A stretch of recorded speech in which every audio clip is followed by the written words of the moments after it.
All right, welcome in. Welcome back to the BFR Podcast presented by Sports Mockery. My name is Dave. Cover the Bears for SM. Joined by my good friend, Chicago Bears content creator and co-host Ficky. Of course, we have Jack, our producer, on the sticks. It's been about, I think, 11 days, 12 days. We've taken a little time off. The NFL season is actually finally over. Eagles win in a rout in the Super Bowl. We'll get to that a little bit later.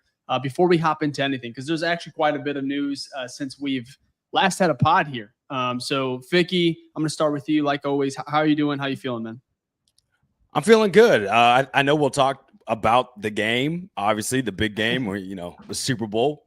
But I mean, I feel good because I did not want to see the Chiefs win, and that came to fruition. So I'm feeling good. It was exciting. Hopefully, y'all had an exciting time watching with friends and family. But I'm in a good place. The Bears couldn't disappoint me in any sort of way in the last 11 days, so I'll take that as a win.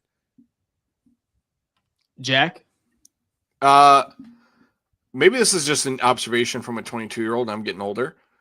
When you guys watch a Super Bowl, are you guys kind of like sad? Like around the third quarter, you're like, I got like 27 more minutes of football, and then I'm off until August when they kick off next. I felt like it's exciting for Super Bowl. Maybe it's just because the game was boring, but like that second half, I was sitting there and I was like, what am I going to do with myself? I got to watch baseball, which is fine, I guess, but like that's no football, Yeah. Nah, I feel that it definitely kicks in, but I think I felt that more once we were done. Like I felt that in November with the Bears. Like we still have football to watch, but like good football or like something to be excited for the team kind of stripped away. Dave, how about you though? Yeah. Is like I think there's two parts where you kind of feel down about the Bears, but that typically happens months ago, right? Or sure. I mean, to be honest here, it's like October, November where you're feeling that mood in regards to the Bears being, out of contention, season basically over, and you start to look towards, the off season, which is where we're at now. But yeah, I mean, it's kind of like poetic because like I'm so excited about the draft, so excited about free agency. It's almost like the season's really not over. I saw a tweet said like, what sport are you looking forward most to watching, in the off season? And it said the NFL off season, so it's still electric, but I do feel you a little bit, Jack. So I think, Jack, you got like 3 weeks. It's really like here till the end of February because March, right around March, that's when you're starting to get the combine, draft talks, rumors, and then April you literally have early April you have pro days and things of that nature, and then April you have at the end of it the draft. So it's short. No, I get you though, but like just it's really 3 weeks, and then obviously we have that like month of July where there's no football. I think that one's worse because you get hype from all these new players, right? Everyone comes in and you get the mini training camp, with the rookies that come in and things like that, and then it's all just stripped away from you, and you literally have nothing to look forward to for like a month straight. So I'll be that in July for sure. I'll be right there. 100%. Yeah. And I guess we can go ahead. And we can start it off with the Super Bowl. We can skip ahead here because I mean, it was a rather interesting game. It was a blowout. We haven't had one of those in, I feel like, years. Yeah, it's been a minute. They've all been close, Dave. Like the Eagles Chiefs last matchup was 3 points. Last year's game was 3 points. The Rams Burrow game came down to that. Basically, remember, Jamar Chase was wide open, but Burrow got sacked, right? So, like, there's been, like, 4 or 5 Super Bowls where we've been blessed, where they've been really close. And then this one was a dud.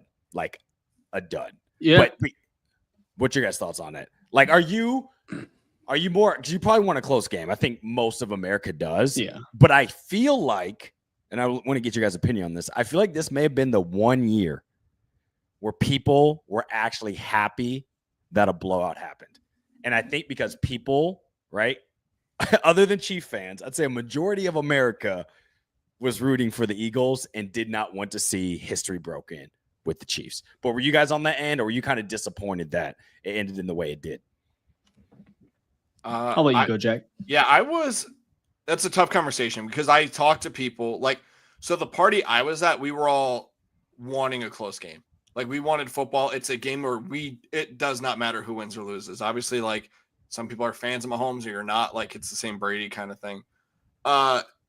Me personally, I just wanted football, man. I wish to God it was like somehow Mahomes found a way to kind of climb back. It was a 10-point game with 5 minutes left. Everyone's like, oh my God, could he do it? Then win or lose. Like, at least we had a little bit of value. We were they were doing Gatorade bucket dumps with like 4 minutes left in the game, man. Like, we were down bad. So yeah, I'm definitely on the side of, I wish it was a closer game, but then like, I guess you can find like the silver lining and say that like, at least the Chiefs lost, I guess. And to be fair, the Eagles have been dominant through that. I mean, like, that's back-to-back games of 40 points. Like, it wasn't like they put up 55 against Washington and then crazy, and then routed, of course, Kansas City. Right. When it comes to the Super Bowl, I always want it to be close. That's just my preference. Like, obviously, I wanted the Chiefs. I think I was rooting against them. It was a weird predicament because I was like, "Ooh, a three-peat. That's so rare." So I'm like, that would be pretty cool. Exactly.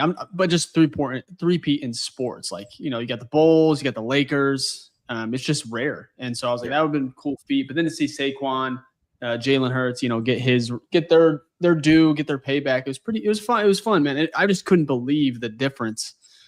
Like, I just wonder if they played 9 times out of 10 or 10 times. I wonder how many times the Eagles would win. 2 words. And Bears fans should know these 2 words. Vic Fangio. That's it. You look at how this team, the Eagles, from last year, right? They were hot mid-year and then they fell off. And everyone's like, Nick Sirianni sucks. This team, they're never going to make it, right? They obviously, GM, Howie Roseman, all that, did his thing getting the right players in there. But a very key piece is they went from a defensive statistics standpoint, they went from bottom 5 in defense to top 5 in one season. One season alone. And obviously they drafted some good players, and they had some good players already there. Not taking that away. But Vic Fangio came in there and reshaped that culture of the defense, obviously the schematics of the defense, and that they had basically a number 1, number 2 defense all the way through. And defense wins championships. We see it every year. And obviously it was a main important piece for the Super Bowl. But I think what's actually the biggest takeaway from this game as Bears fans, obviously this is a copycat league, but we noticed it obviously in this one, but we also noticed it the last time Patrick Mahomes lost in the Super Bowl. If you remember that game against the Bucks, against Tom Brady, it wasn't like Tom Brady was crazy surgical. The defense won that game, the Bucks defense, and that was because the Kansas City Chiefs offensive line could not block. Patrick Mahomes is on his back all the time. You remember the infamous side dives, arm sling, whatever that they threw into Madden came from that game, right? Because he was running for his life. And I'm pretty sure that was on 4th down to determine the game. They got stomped anyways. But we saw that again in this Super Bowl. With only rushing 4, the Eagles got 50% pressure rate, right? They got 6 sacks, 1 away from a Super Bowl record, a forced fumble, and a lot of that pressure caused Mahomes interceptions, at least the one to Cooper DeJean, right? That was definitely pressure in his face, 3rd and long. He had to roll out, and he kind of just chucked one up. And he almost had another interception where he did the same thing. So looking at that, if I'm Ryan Poles, I'm saying, holy shit, this offensive line, we're not going anywhere unless the trenches are figured out, right? Either we have to have so good of a D line that we can just eat the offensive line's lunches for our opponents, or our offensive line needs to be so solid that it can at least hold a team like that to 1 or 2 sacks. Then you're still in the game. So that was my biggest takeaway from it, as the king of the trenches, how I love the trenches, is the game was over right there. You saw it in the first quarter. It was unless they can figure out a way to block and win their one-on-one battles, which they didn't all night long, it was over, and we saw that. But what's your guys' biggest takeaway from it, from a football fan Bears perspective? Jack, what about you? In terms of Bears, I think a good question, and it was asked just a second ago by Michael. He said, are we discouraged at all on Trey Smith after that game? It was interesting because, again, at my party, we're all Bears fans, and so we were sitting there, and all eyes were on Trey Smith, and we kept continually watching him, especially when the game got longer, just to see how he played. I don't know if it was discouraging. I wouldn't say that's the right word. I wasn't watching that, and then I went to the conclusion of let's bail on that. Let's hit somebody else. However, it wasn't encouraging at all. No. Kind of got killed. Yeah. There wasn't. Again, a lot of it was interior stuff, though. A lot of it was interior, but I don't know. Dave, obviously answer yours, but I'd love to know what you guys think about Trey in that one, because that was a big point of it that I watched, since he's one of the big names going around for free agency.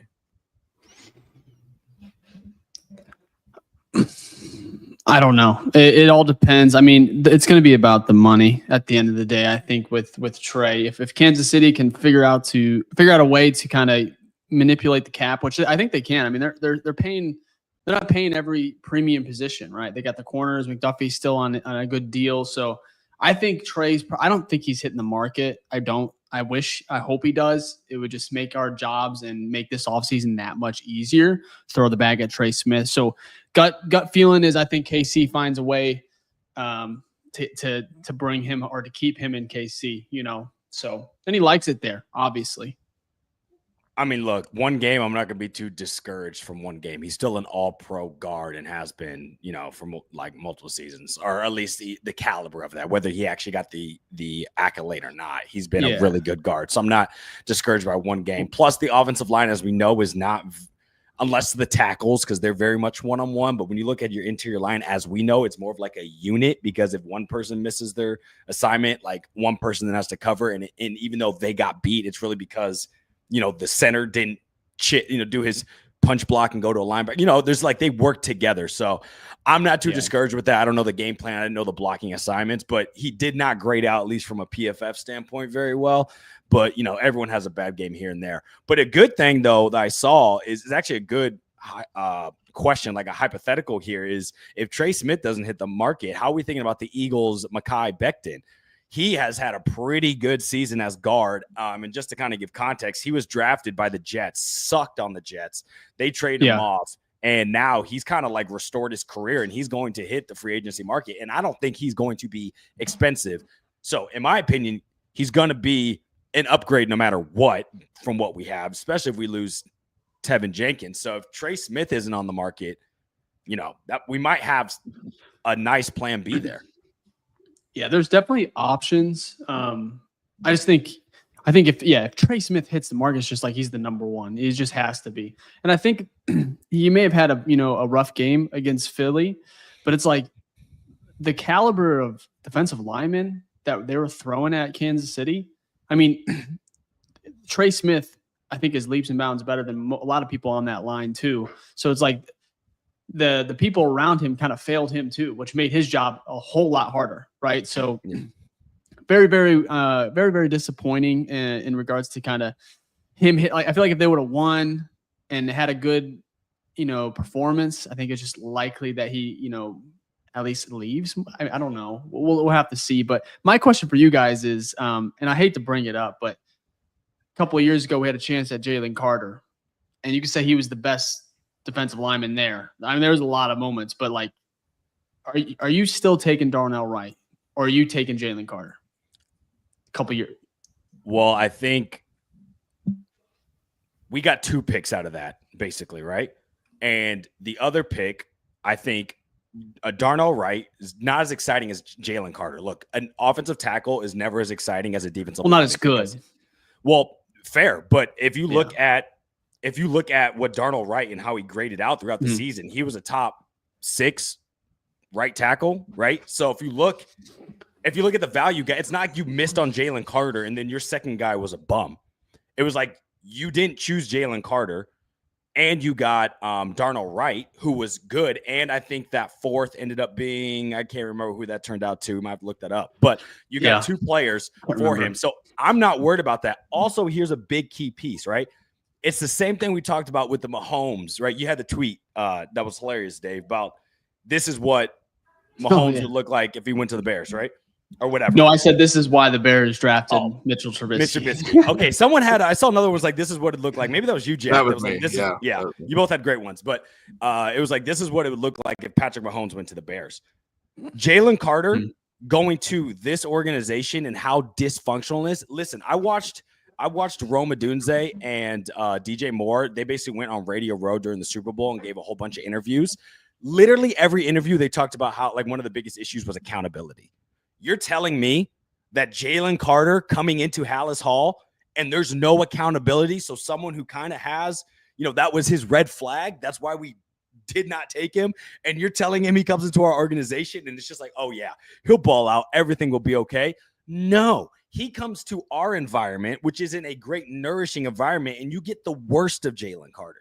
Like, there's the possibility of that. I'm not saying that. I'm not saying that's what would happen. I'm not going to put the bad character on him like that. But the likelihood is much higher in Chicago than it is a winning organization, stable winning organization like the Eagles. So I think I'm not as mad about it because that what if probably wouldn't work out here anyways. So, but I get the argument. He's a really, really, really, really good player. But if Darnold Wright was more like, I don't know if we got it right, then I'd be like, come on, Poles. But what's your guys' thoughts? Personally, I'll go to Jack after this. I'll keep it real short. I think you take Jalen Carter and you find another. You either find somebody in free agency that holds up. You know, right now you could be looking at finding a right tackle. I think there would have been a serviceable option. And maybe even better than Darnell Wright, depending on the pathway they take after they draft Jalen Carter, right? You could have went in the second round because I think they had 2 seconds, right? After they picked Wright.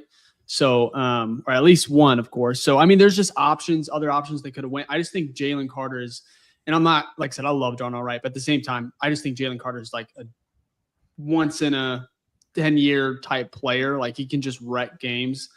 So, I mean, I would have taken Jalen Carter. I think at the time, many Bears fans thought it was like, if he falls to 9 or wherever they were, 100% they were going to take him. And of course, Poles traded back, got a little bit more capital. But Jack, how are you feeling? We'll keep this one short and we'll move forward. But yeah, if there's any hill I'll ever die on as a Chicago Bears fan, it's that we fucked up not getting Jalen Carter.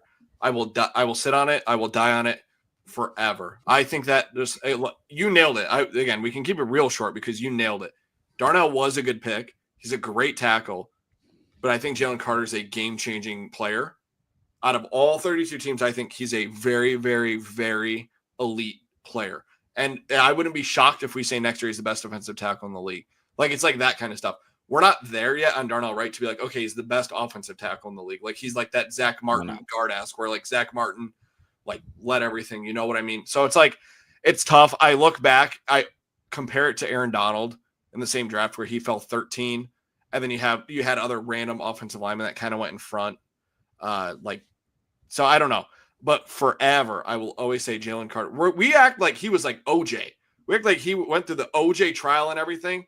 And then like fell. Well, the charges charges did involve a death and fleeing a scene. So it's not like this was light. What sucks about it is nothing came of it. Like, it didn't. Whether let's not get crazy here. I don't think it was swept under the rug or anything like that. He had community service. Yeah. Right. And so it's just like, I don't know.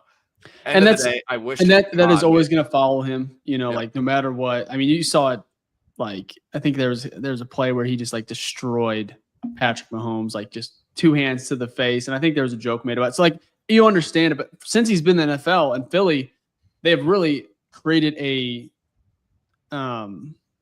culture fit. Like, they just don't, it's a no nonsense type thing. And he's just been quiet. He hasn't had one thing. I think he's done a lot of charity work. So, I mean, it doesn't erase the mistakes he's made or anything, but at the same time, the comparison, I think that's one that I think you nailed it, Jack, where it's like, I think maybe they overthought that one in regards to the caliber of, because Darnell Wright, you said great. I think he's a very good player, and I think he's going to have a long career, hopefully, knock on wood.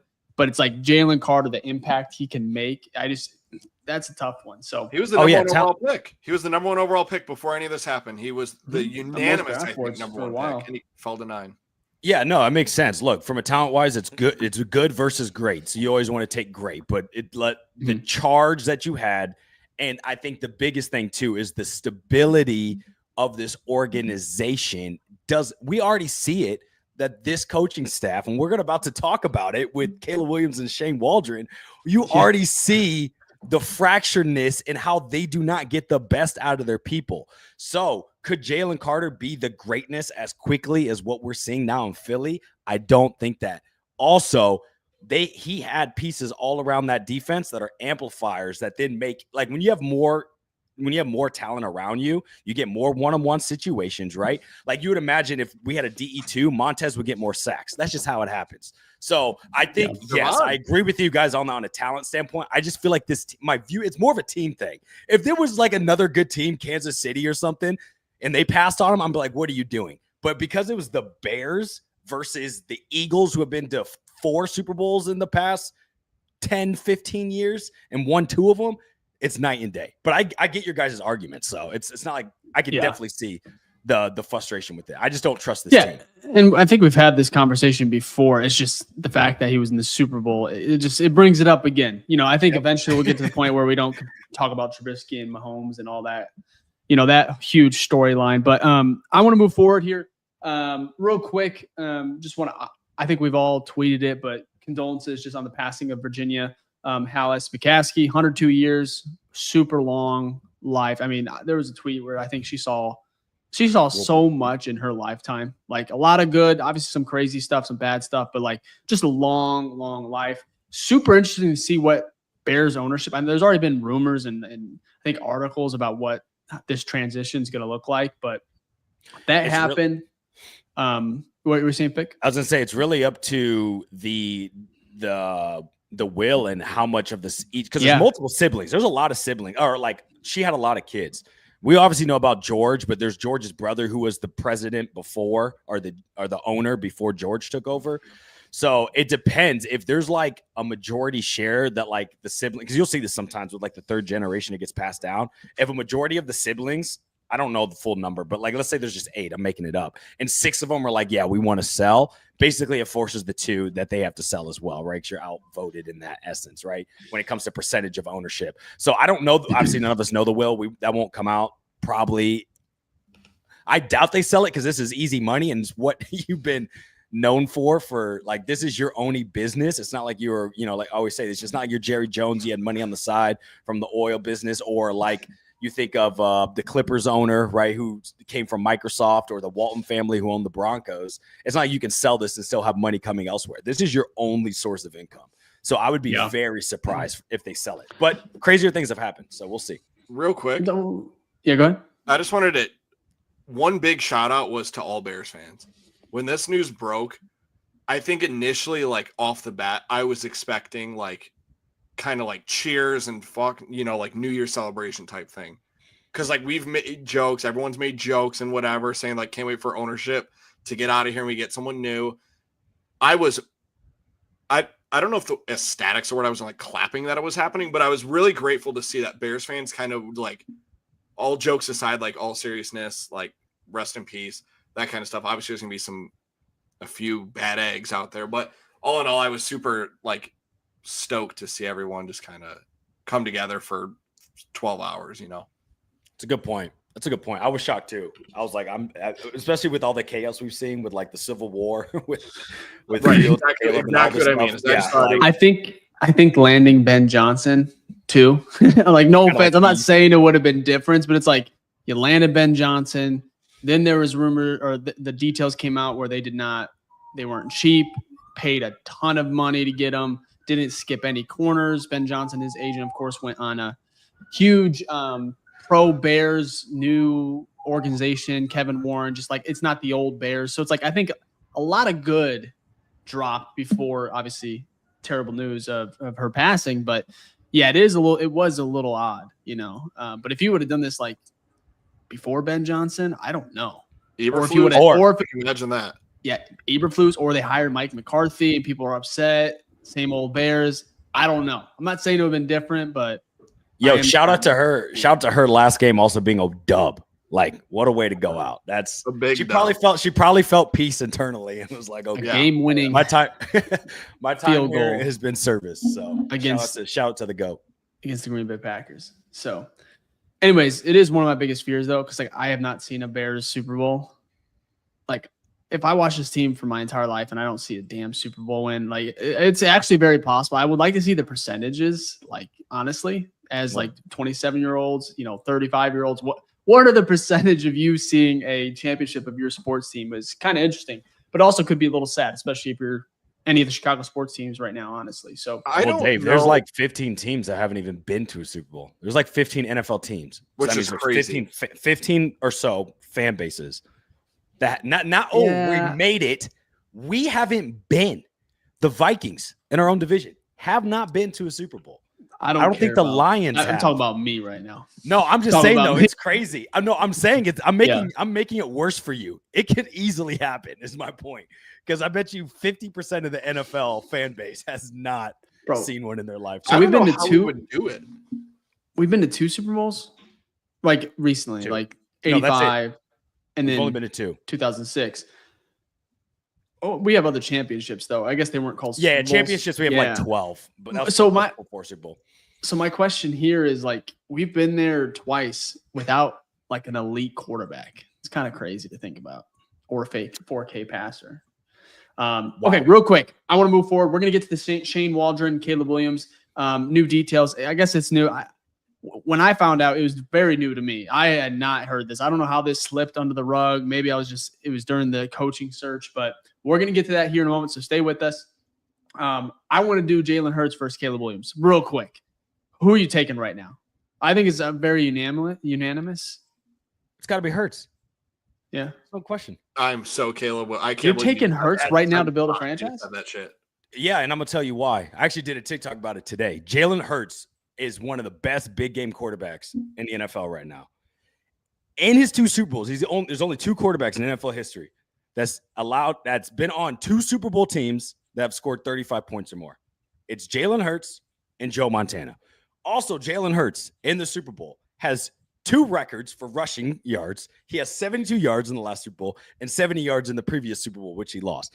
Jalen Hurts in the past 2 games, 95 points in those 2 games. There's never been an NFL team to score that many points in 2 games in a postseason. Jalen Hurts, also the only quarterback in a postseason to have 5 touchdowns, 5 rushing touchdowns, and 5 passing touchdowns. Jalen Hurts in the regular season maybe not be as elite as a passer. I think that's fair to say. But when it comes down to the big games in the playoffs, every time Jalen Hurts is in the playoffs, he goes to the Super Bowl. It's crazy. So the year they didn't make it, I think that was the year last year where they didn't make it because they fell off the cliff on the back half, right? Or they got bounced up 10-1. Yes, 10-1, and they just shat the bed all the way, right? But when the team is like winning and really good, he's been dominant. He also has an NFL record of 7 straight playoff games without an interception. We talked about Caleb, right? He did it in the regular season. Do that in the NFL. I mean, do that in the playoffs. That's incredible. And it would have been 8 games. He didn't throw that one in that, literally on Sunday. So I'm taking him. The problem is, again, it's not just the quarterback that, it's a team. So Jalen Hurts on the Eagles is obviously at his ceiling. Jalen Hurts on the Bears is going to be closer to the floor. So, but if you're asking like to build with the Bears, I think that's a different question because rookie deal, right? Younger in age. Yeah. A lot of so variables. You go with Caleb.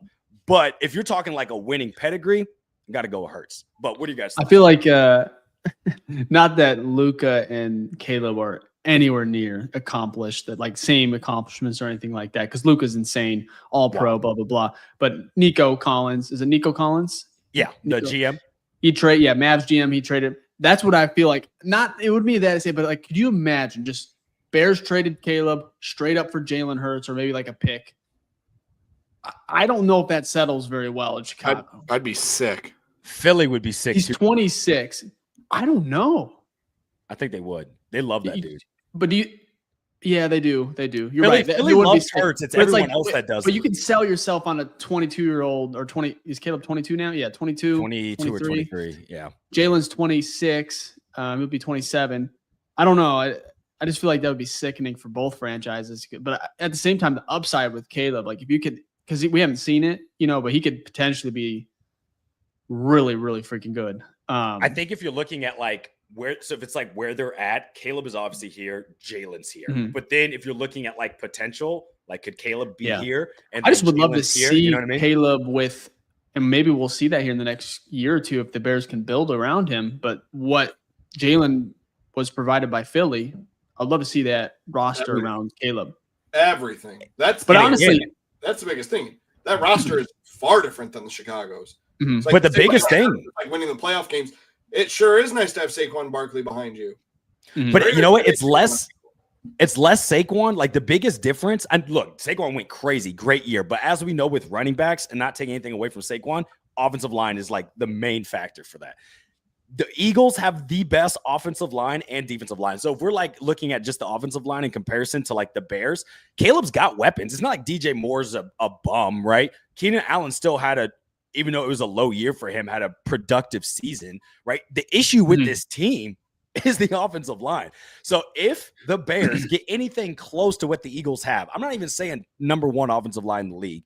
You give Caleb top 7, that's when we can actually see like what's his true potential, what's his true ceiling. But I think the thing here, and we'll move on. I just thought it was interesting to see. That's a great question. Now, my answer, you said you're going Jalen. I'm going Caleb. Jack, final answer. Okay. Lastly, this roster that Philly has created is really going to be a lot of people are going to try to replicate it, and the Bears are going to probably do it this year. But I think it's going to be difficult because I think this is one of the best teams, Super Bowl teams we've ever seen. At least I've ever seen from top to bottom. Like, I just don't see weaknesses.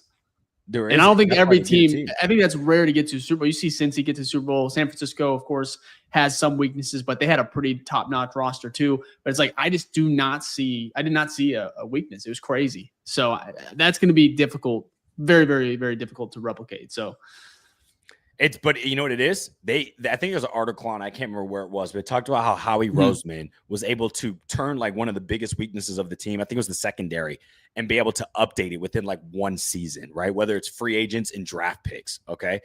That's what's huge. Like if you want to talk about like a quick retool, like where you can really take a team that, you know, was close, right? Let's say even the Eagles were a little bit further ahead, but like we're going to use the Bears as an example where it's like, okay, if they're playing their best, they're fringe playoff, but they have a weakness on the D-line and O-line, right? Is there a way in one offseason, which there is, but I'm saying, is there a way that Poles is going to hit enough in free agency and the draft to, let's say, really solidify one side of the trenches, right? Because then that would be huge. That means now you only have to really worry about one other weakness coming into the following season, and then now you start to have more of a complete roster. So I think that's where it comes down to. I think Poles has done above average draft, but free agency, that's where it has been it. So I think if he can get the free agency part down, it's particularly this one, right? Like you get Trey Smith, you get a Mekhi Becton, right? You get some real solid pieces in here, and then you draft a strong center or whatever it is, the combination you want to pick and choose, and you draft a strong DN, then we can kind of look coming into the next season and be like, okay, he actually really got this team in a much better spot because we have all the other positions are kind of young and locked down. Like secondary is good, linebackers good, running back room's fine. You can get another one. Wide receiver room's obviously good, but like as a whole, they're not like glaring weaknesses as it is the trenches on both sides. So we'll see. Can it happen? I don't know. But good year. And it was like I said, depending on if you're a Chiefs fan, I think everyone else kind of enjoyed the Super Bowl seeing them lose. So real quick, let's go ahead and quick. You just said something and it clicked my head. Season done 1 through 10. Chicago Bears. Oh, 2. It was a 2. Everything. It would be where we ended because Ben Johnson is on our team as of the 2024 season. Oh, wait a second. When does it start? Do we count draft season? Hard Knocks it started. So you don't count draft. Yesterday. Okay, so it starts from Hard Knocks. Okay, so that would bring if we had draft in there, that'd be a little bit different. All the way until we hired Ben Johnson. So until like today. Yep. Or the end of the Super Bowl. Yesterday. Okay. Central. I guess 4. So many up and downs. I guess I might go 5 because like they've everything that was going bad, they kind of fixed, right? You got Ben Johnson, fired Eberflus, Shane Waldron. You fired somebody halfway through the season. Got to give them props for that. Hard Knocks at the time was pretty cool, right? We got some cool moments. It was the best. That was great. Yeah, that was great.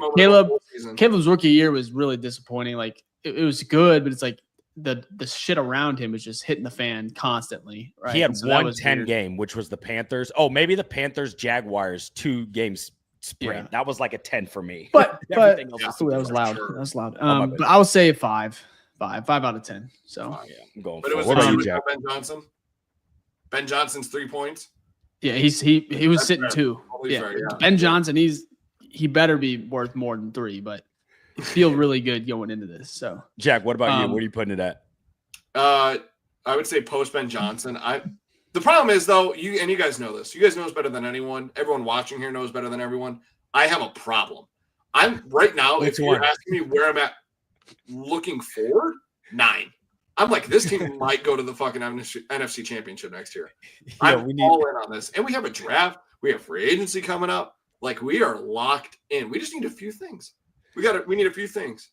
I'm not even mad about it. I love it, Jack. That's me when I was 22. Like, it's way more. You haven't had enough of the, and hopefully you can keep this high. Like, that means the team's doing well, and that'd be great. But I was like that at one point, and then it's just like you get punched. Right. I've been punched, but I haven't been knocked out yet.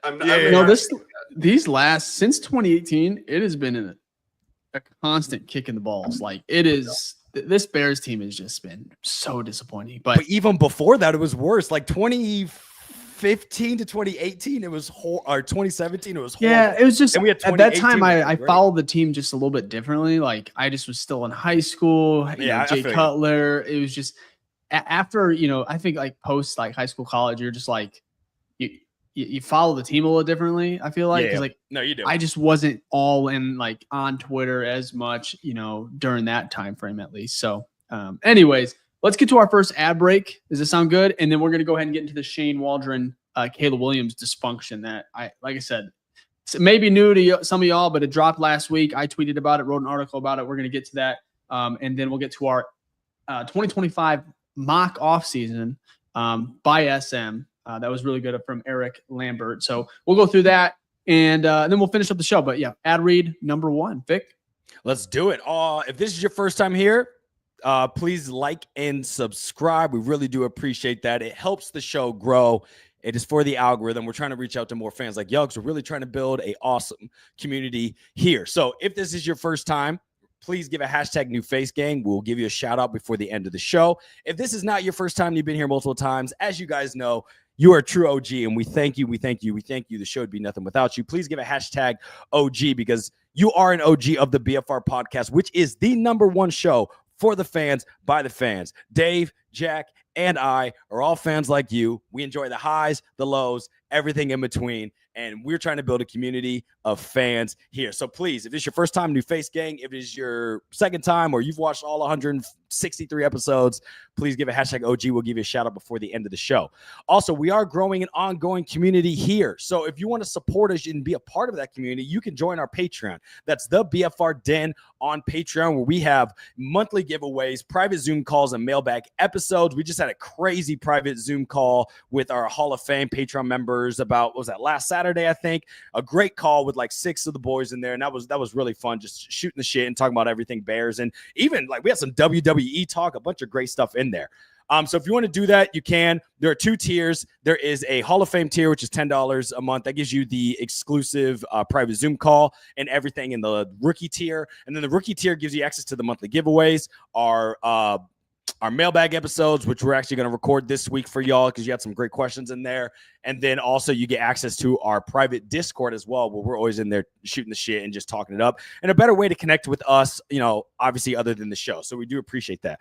Also, I'm repping it right here. If you want some fire merch, you can go to the BFRstore.com, where we have hats, hoodies. I got some new stuff. Like, it's already cooked up. I'm ready to drop it. Going to be updating here. But we do have some hats, beanies, shirts, hoodies, whole bunch of stuff. Really do appreciate the support there. All the money from the Patreon and the store just go right back into the show.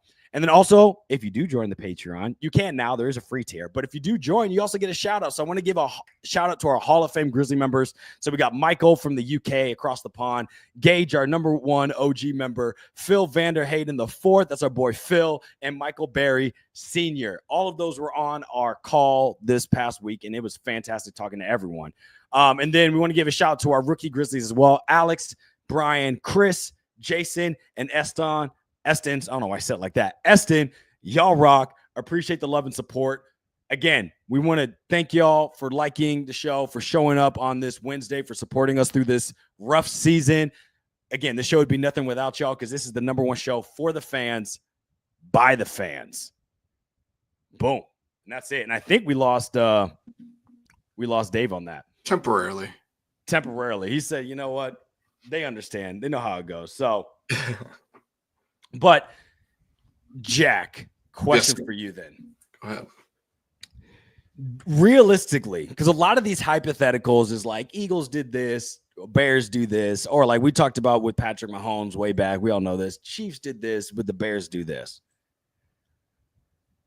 Do you feel confident at some point that I'm not saying they have to be like dominant like the Chiefs or the Bills or the Eagles, but do you realistically think with the regime we have now with Ben Johnson that they can quickly change this team around like you saw with the Lions? Or I would even say even better, the team that did the Hail Mary and ruined our whole season, what you saw with the Washington Commanders. Realistically, do you feel that with the people in the building now that a lot of those things can be addressed and get this team on track, basically beating the expectations of like how long it would take for a team to like rebuild? Do you think that can be done within one season, one off season? This makes me sound like a big hypocrite with what I just said, and like that I'm really hopeful. And like I haven't been beaten down, but I'm a Bears fan at heart, and I remember things. I cannot picture a time where the Bears will actually look like a Buffalo Bills-esque team or a Philly or a KC or even Cincinnati. They like the worst season ever, and they still almost had a playoff push. You know, like I just can't picture us going into games and like, oh, easy win. Oh, easy win. Like the Cardinals, I was like, oh, easy win. Then Amari DiMercato broken 75-yard touchdown with 0 seconds on the clock, 10.5. Patriots, I was like, oh, easy win. We got fucking killed. Titans, I was like, easy win. We barely got that thing. All I'm saying is like I have no confidence. No, I'm not overly confident week to week, but big picture season, I'm like, oh hell yeah, this team's gonna do it. But I guarantee you, week one, I know we're gonna get Philly in that Thursday night football opener. I know we're gonna get it, and that's gonna be because again, we just said it. Dave just said it that it's one of the best Super Bowl teams he's ever seen, and they're kind of retaining everybody. So it's one of the best teams in the NFL. And if we lose, which we probably would, I would assume if I were to place my money now, I'd pick the Eagles. Yeah, I would too. I just hope to God, give us a layup game week one and week two. Like give us something that we can like build momentum off. Like you just said about that Jags kind of stretch where we just had that momentum. Give me that and I'm all the way in. And then yes, to answer your question, yes, I believe that we can turn it around. Just got to start off right. We can't start 0-3. Can't start 0-3. 2-1, 3-0. I want to bring up a great comment here because this is very true, right? These teams were not great forever. But this is Adam on YouTube said, it's kind of funny to say we will never be the Bills, Kansas City, or Bengals. But they all used to be bad too. Bengals a little bit with Carson Palmer. They had a couple of good years in there. But like, yeah, that from like the 80s Bills, like 80s on Bills were garbage, right? After their 4th Super Bowl run, or was that like early 90s? I can't remember. But basically, after that, they were garbage. Kansas City hadn't really been great till Andy Reid got there, right? And they weren't even like great. They were just good until Patrick Mahomes. So, I mean, it gives you hope. But, I mean, that's literally what has to happen is you have to see, like, not that rebuild that takes 2 seasons, 3 seasons. You need to be like, oh, look, we really have, like, these 2 major areas of weakness. We need to restore that within one offseason, and then, boom, we can give this team an opportunity, right? Because you have the quarterback. Hopefully now you have the coach, and we can see what happens. But early 90s. So thank you, Michael. So it was early 90s. I'm old enough to remember. Oh, yeah, because that was against the some of those were against the Cowboys when they won their 3. So they're 3 and 4 years. But, yep. So we'll see what happens, but that's kind of what I was thinking about, like the comparisons, like, you know, the Jalen Carters or the Patrick Mahomes. It's like, yeah, but I think the thing is we haven't like really proven out that like, at least from a PR standpoint or even from a results standpoint, that like this team can consistently That's win. What I'm saying. That's my point. That's all I meant. Yeah, hey, so how to win though? Good and great players definitely help. Sure and offensive coordinators. Yes, exactly. Coach, just good, great, everything. Yes, please. Sorry about that. So I had to dip for a second. I could not stand. I don't know if you're watching on YouTube, but I felt like my nose just had a spotlight on it, like right here. And if you can tell, I'm in a different room, so I had to like dim the lighting a little bit to get to this point. So I think it's better. At least Jack said it is. So I'm back now. What were you guys talking about to get back to Jalen Carter though? Before we because I was talking. Yeah, basically I was saying it's always these hypotheticals we talk about, which I think is good, right? These are great conversations, but I think the biggest thing is more.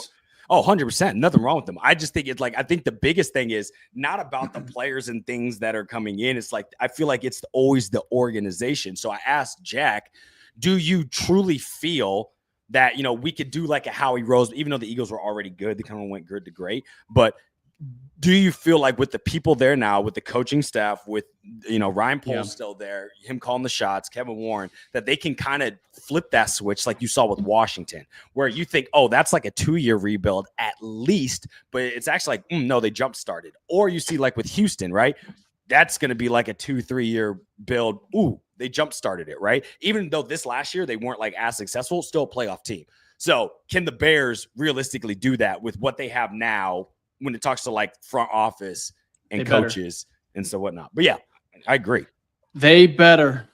Good stuff. So let's move on. Final part of the show. So again, new details were revealed about how bad things really got between Shane Waldron and Caleb Williams. And this, I guess, came out mid-January, beginning of February, depending.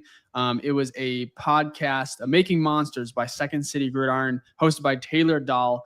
And that's where the details were shared at the very end of her episode. And it was, I'm just going to go ahead and read it. Again, it kind of sent shockwaves, I think, last week. Obviously, we took a week off, Super Bowl week, and we're back now to kind of discuss it. But reportedly, before Waldron was fired, Caleb Williams had to seek outside resources to reveal film because Waldron was not doing it with him. Williams even went as far as creating his own film study room to make up for the lack of coaching from Waldron. That's basically it.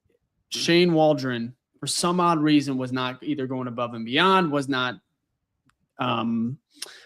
helping his rookie quarterback, review film. I honestly, it doesn't really shock me, but at the same time, for a guy that was with Geno Smith, and like I said, Taylor's she's pretty reputable, doesn't just say stuff. However, it has not been reported by the big guns as far as like Ian or Adam Schefter or anything like that. But I want to get your guys' thoughts here just real quick on how dysfunctional, because if this is if this is even 40% true, crazy. It's crazy.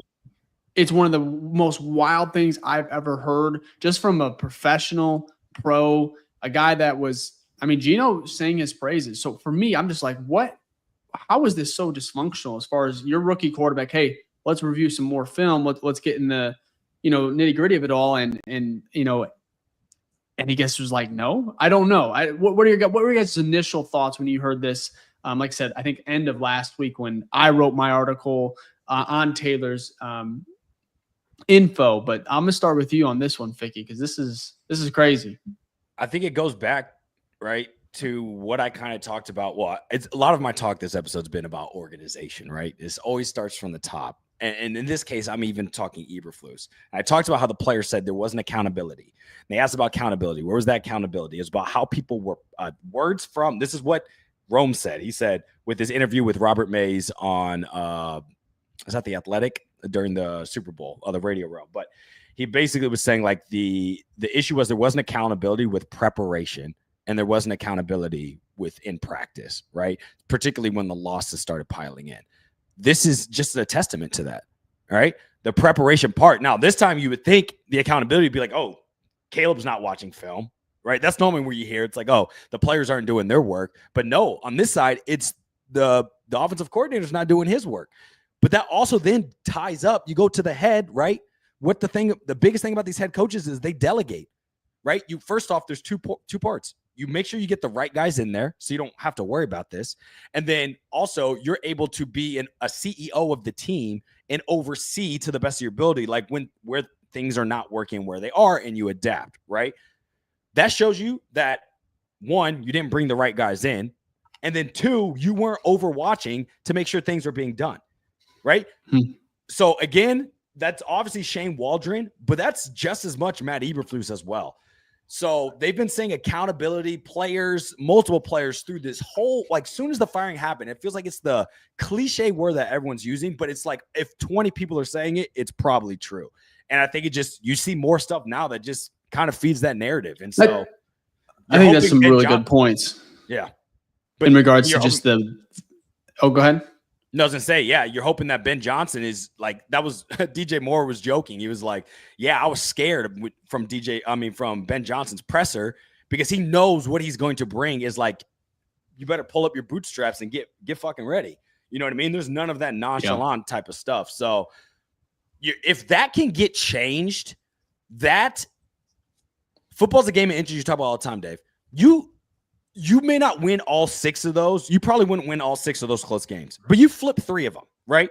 Maybe 4 of those you flip, right? Because you actually had the opportunity to win the game. It wasn't like a team marched down and they got the last points. Yeah. You marched down and couldn't get the last points. So I think like having someone like Ben Johnson in, that's what develops winning cultures because you get that plus 2, plus 4 margin of wins.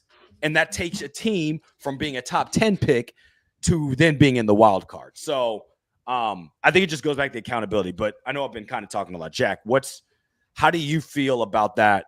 Obviously, you don't feel great about it, but what's like your initial thoughts hearing that or when that news dropped? Yeah, it was very simple. I made the analogy to a lot of people. It's no different to me than being a freshman in high school or college. Like you finally are transitioning to a new school and a different lifestyle. And you go to class and there's just no fucking teacher. There's no teacher in the room. You sit there with everybody and you just kind of don't know what to do, but he'll come in and give you the homework, give you the test, and there's no help. And you guys got to kind of work together and figure something out. Fuck Shane Waldron. Yeah, that's a really good way to put it. I like that analogy. Yeah, it is. It just goes to show you how wild of a year this truly was for Caleb. And I think this is why, I mean, he still put up some decent stats, but I think this goes to show you how important like structure and a foundation for a rookie quarterback. Cause like you see everyone else, Bo Nix, of course, Jaden Daniels to the extreme had one of the best rookie seasons ever, but that's what we expected. And of course we had a bunch of roadblocks from our own team, own doing. And Ryan Poles, of course, has a hand in that, and Matt Eberflus, of course, keeping him, and of course hiring Shane Waldron. But I couldn't believe it. I think it's just our luck, right, to have year one go like this in regards to Shane and everything. But crazy info. Again, you can listen to that whole podcast. Making Monsters, Second City Gridiron, really good stuff over there. Boys, I think we have a couple more things we want to get to. Do we have questions at all? It's a good question. Or not really? Question, but there's one I wanted to bring up. My fault for not doing it in time. I'll pull it up. But essentially, somebody stated, I hope that the Bears sign a veteran quarterback. So and we have someone working behind Caleb. Is that something that would – because he said it, and then I was like, that kind of wouldn't be the worst case scenario. Like a lot of the quarterbacks that are successful today – a majority of them had somebody, not saying that it was a Brett Favre, but like they had somebody that was kind of a leader and I refuse to believe that Bryce Young is where he is today without Andy Dalton, whether it's one little thing or it's a few things that helped his game. I think the veteran really helped. So that'd be something that you guys. I'm not against it. It's at the end of the day, from a cap space standpoint, it's not eating that much. And it's not like it's not the Justin Fields you're bringing in veterans and they're competing. You are there as if it comes in, it's like you are here. If he hope to God gets hurt, right? Hope to God he doesn't get hurt.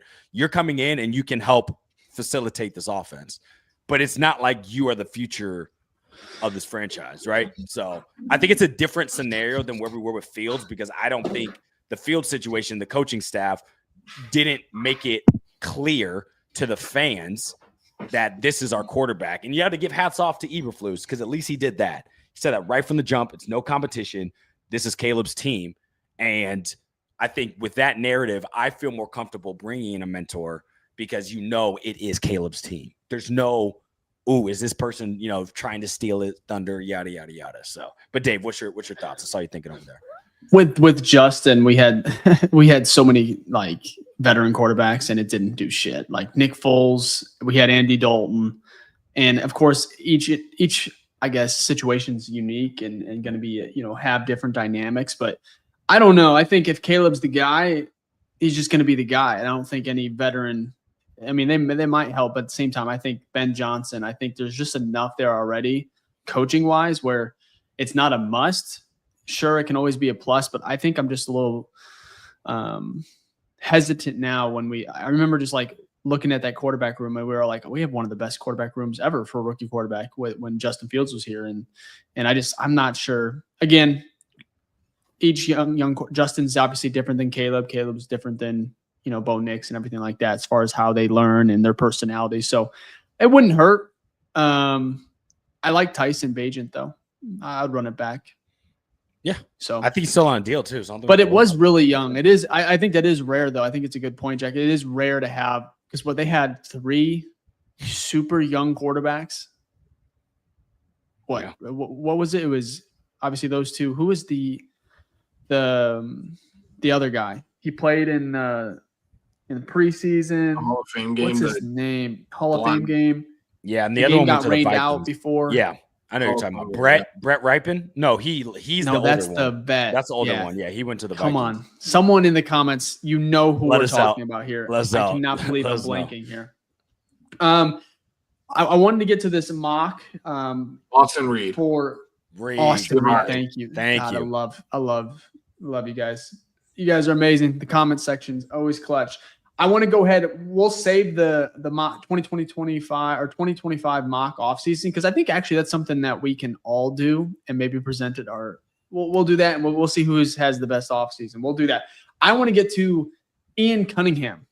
We'll end the show with this one. Again, apparently I thought he was coming back, but now there's a lot of what's the word? Traction. A lot of good vibes here for a move possibly to become the next Jaguars GM. The Bears would then get 3rd-round picks in 2025 and 2026. So my question for you guys that we'll end the show here with, do you want those picks now? Like 2025, 2026, those 3rd-round picks? Or would you rather keep Ian for one more full season, meaning he would go through the draft process again, free agency, and then the entirety, of course, of next year? Because we did see that he had some value that he had last year just with Rome Odunze having, hey, Poles wanted to push the button, wanted to trade up to even get Rome because he was getting nervous. Ian Cunningham had the ability to be like, hey, he's going to be there. Let's take a step back. Let's not trade up. Let's trust the process. So, I mean, there's other things, of course, that even the day-to-day stuff that he helps Ryan Poles with. But he's a smart guy. Of course, he's been a finalist, 2 years in a row for multiple jobs. So for me, my question here, do you want the Bears to keep him this year or you want the picks now? I'm going to start with you, Fick.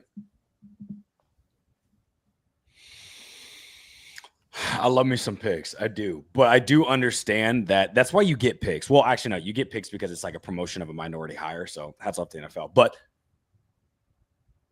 picks are nice, but you can't tell me that from a front office standpoint, losing Ian Cunningham doesn't impact the team, right? The level of that, right? It's hard to measure because obviously we're not in the building, but we know that this is like Poles' like right-hand man. The question is, and there might be reports that come out once Ian goes, because I'm 99% sure he's going to be the Jacksonville Jaguars GM. Also, good luck with Shane Waldron there, Ian. But I think the question is like, who fills that role? And if I was Ryan, you would think he's known that Ian's going to go. Just like how Dan Campbell knew that Ben Johnson was going to go because he went through 3 coaching cycles where he was being hired as a head coach, right? So during that time, you hopefully, if you're smart, you're prepping the next person in line, right? You're mentoring, getting them, aligned. So then the transition isn't as fractured, right? And it runs a little smoother. So it's kind of a cop-out answer. If they end up not having an assistant GM, because I don't think every team does, then I'd be a little like, that's weird now because now more responsibilities on Ryan. But if it's like, oh, we're now promoting, like if they announce as soon as Ian goes, we're now promoting X to this position, I'm going to feel a little bit better. And I'll be happy that now we have a 3rd this year and a 3rd next year. So then we can even increase our likelihood to get that retool done as quickly as possible. So it's kind of win-lose depending on how you look at it. But that's how I feel. So what would you? Which one did you lean? Sorry. So I would say picks, but if it ends up being picks and it's Ryan Poles is the only one running the show, I'm gonna feel about it because I'd rather you have someone in place that can, fill that. So I feel like that's what's gonna happen, but I don't know. So I would go picks right now. I'll leave it. I'll get to you, Jack. But for me, it's simple. Ian's great. Ryan Poles. I think there's enough. There better be enough stability and great minds to help lead. If you lose Ian and that's your downfall as a franchise, you shouldn't be a franchise. So I'm happy for Ian. I think the picks now, especially this third rounder in 2025, I think that would be so versatile. Now, Ryan Poles sucks in the third round, but I would use it as trade bait to maybe move up or something. Land, maybe even a veteran too, right? You saw Keenan Allen come last year with a fourth. Maybe you get something along those lines on the defensive line. I don't know. Because like Trey Hendrickson, Cincinnati, I think you can pair maybe a third, maybe a second, and that gets the deal done. I'm not sure he's 30 years old. But anyways, we'll get more into that in the mock off seasons that I can't wait for. I know we just saw that, but that's exciting. Jack, what are your thoughts? Where do you stand? Ian Cunningham or picks this year? Picks all the way, and here's why. I think that within the next 2 to 3 years, so starting from 25 probably till 28, it is like make or break for this team. Like if we are not in the playoffs, if we are not winning playoff games, it's all for naught. With that being said, third rounders often take a year, 2 or 3 to develop into a starting role. And so we have to assume that if they're not going to be playing in 2025, by 26, we have Ben Johnson a year under. We have Caleb 2 years under. We have Rome 2 years under, etc. Those players could end up being a very, very, very large impact. And I love picks. So that's where I stand. I love them too. I would love them. I can't wait for the draft. I'd make mock drafts a lot more fun to do right now. Yeah. Jack, you made some great points there. Like, it's normally third rounders. It's going to take, the likelihood is going to take 1 or 2 seasons. So by that time, when they hit their peak, hopefully the team is running. Right. So that value is added. So we might as well get ahead of the curve of getting the value now, so that when the team is at its peak, they are also aligned 100%. With it. So that's a great point. And then to back up what Dave said as well. Yeah, if this team, from a front office standpoint, falls to pieces because Ian Cunningham left, then your foundation was trash anyways, and this team will never win anything. But I will say, this offseason, I've never felt this confident about the front office than any other offseason. Not only was it once you got Ben Johnson, but even the process to get Ben Johnson and all the PR that we've heard when it comes to Kevin Warren, because we've talked about ad nauseum, what does Kevin do? We know he does stuff, but there's literally nothing other than the stadium stuff, right? Which is been getting annoying. It was been getting annoying because obviously it's political when it comes to like, oh, we're going to be here. Oh, we're going to be here. And it's just trying to get leverage. But this now, I think we're seeing the Kevin Warren effect and how that's trickling down. And that's great to see. So will it equate to wins? Who knows? But it is, I feel confident going into the season that someone like Ian Cunningham leaves, this team can still function and, get things done. I love it. Let's wrap it up with our shout outs for our OGs. And yeah, like I said, we'll have a quick turnaround. We're back full swing again. Off season layout or schedule is going to be 1 episode per week. However, we should have one out for Valentine's, which is Friday for y'all as well. But Ficky, there are OGs in here. We'll get out. Yeah, we'll get it. No, I was thinking about Valentine's joke with the Bears, but I'll leave it. But let's go, Michael Bear here with this is a Hall of Fame Michael Bear Senior, Hall of Fame Grizzly member on the Patreon. #OG, getting ahead of the curve here. Bear down, baby. Appreciate that, Michael. We got Kyler Villagomez in here on YouTube with the #OG. Remember when Kyler was a new face gang in here, so I love that. Love to see that. We got Adam in here, very active in the chat today, Adam. Love that. #OG. We got Jeremy on Facebook, Flex on them bros with the #OG. Appreciate that, Jeremy. Mike Blazing with the #OG. Going into my 3rd season with you guys. That's crazy because I think Run Back Pod was like technically that one season, right? 3 years. That's crazy. That's Appreciate that, Mike. Aging me for sure, though. And then we got Imperial here, True OG, with if this report is true, it's an indictment on polls. You not only kept Flus when he should have been fired, but you went and hired a worse OC than Luke Getsy. What a sentence. Hopefully Ben Johnson saves us. I agree. Hopefully he does. Worse OC than Luke Getsy. Wow, that hurts. Giovanni Garcia on YouTube with the hashtag OG and a bear down. Appreciate that. And Plastic Rockets with the hashtag OG bear down. And our boy Tito with the hashtag OG on YouTube as well. Love it. Well, like I said, it's been a little rusty. We took a little bit of time off, of course, but we're back. Super, super excited. Guys, free agency is a month away. Then we got the draft. It's going to be fun. Then we have, OTAs? Training. We're cooking. Yeah, it's going to be fun. We'll be back later this week for another episode for you. And we're excited. So bear down, have fun, be safe. We'll see you soon. Peace.